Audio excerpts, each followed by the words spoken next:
Hello दोस्तों। रूसी के महान लेखक साहित्यकार लियो टॉल्स्टॉय की तरह इवान की कहानी भी हमें सिखाती है कि प्रेम और अपनापन जन्म से नहीं, व्यवहार से कमाया जाता है। एक छोटा सा प्रेम का बीज भी बर्फ की सर्दी में फूल बन सकता है, बस उसे सींचने वाला दिल चाहिए। तो चलिए शुरू करते हैं। रूस के एक छोटे से गांव में बर्फ से ढकी गलियों में एक बूढ़ा किसान इवान पेट्रोम अपने छोटे से घर में अकेला रहता था। उसका जीवन बहुत साधारण था। सुबह सूरज उगते ही खेतों की ओर निकल जाता और रात होते ही खाली घर में लौट आता। उसकी पत्नी मरीना का देहांत हुए कई वर्ष हो चुके थे और एकमात्र बेटा अलेक्जेंडर शहर चला गया था। वही बस गया, कभी लौट कर न आया। हर शाम इवान दरवाजे के पास बैठकर डाकिये के आने का इंतजार करता।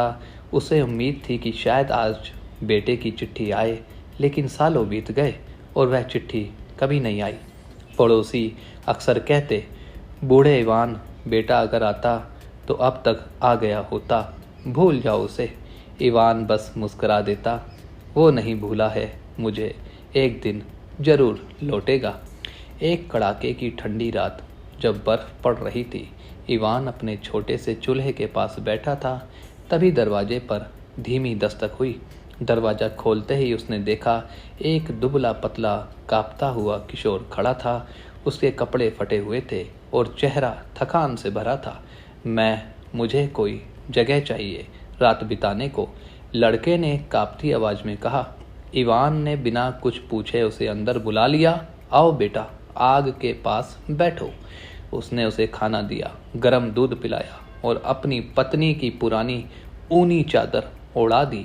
रात भर इवान उस लड़के को देखता रहा। उसका चेहरा कहीं ना कहीं उसके बेटे जैसा लगता था। तुम्हारा नाम क्या है बेटा? निकोलाई। घर कहाँ है?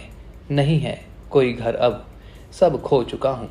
इवान को उसका दर्द अपने बेटे की याद दिला गया। सुबह होते ही इवान ने निर्णय लिया, अब ये लड़का उसका ही बेटा होगा। उसने निकोलाई को अपने साथ खेतों में ले जाना शुरू कर दिया। उसे हल चलाना सिखाया, गायों की देखभाल कराई। निकोलाई भी इवान से जुड़ता गया, जैसे किसी खोए हुए पिता को पा लिया हो। दोनों साथ खाना बनाते, हंसते और रात को चूल्हे के पास बैठकर कहानियां सुनते। एक दिन इवान के नाम एक चिट्ठी आई। प्रिय पिताजी, मुझे माफ़ करना जो मैं इतने सालों तक नहीं लिख पाया। जीवन की आपाधापी में बहुत कुछ खो दिया।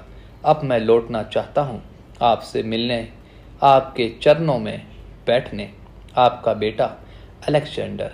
इवान की आंखों में आंसू बह निकले, लेकिन अब उसकी स्थिति अलग थी।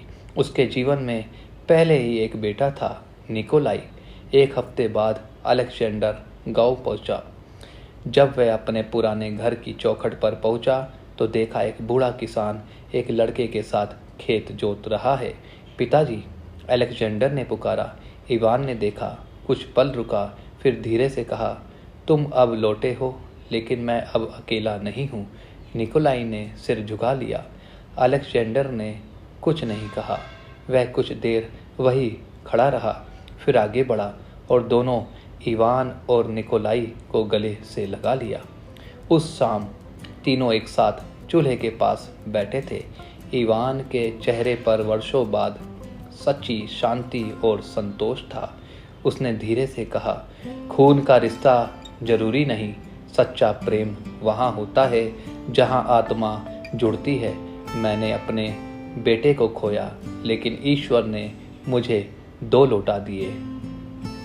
धन्यवाद।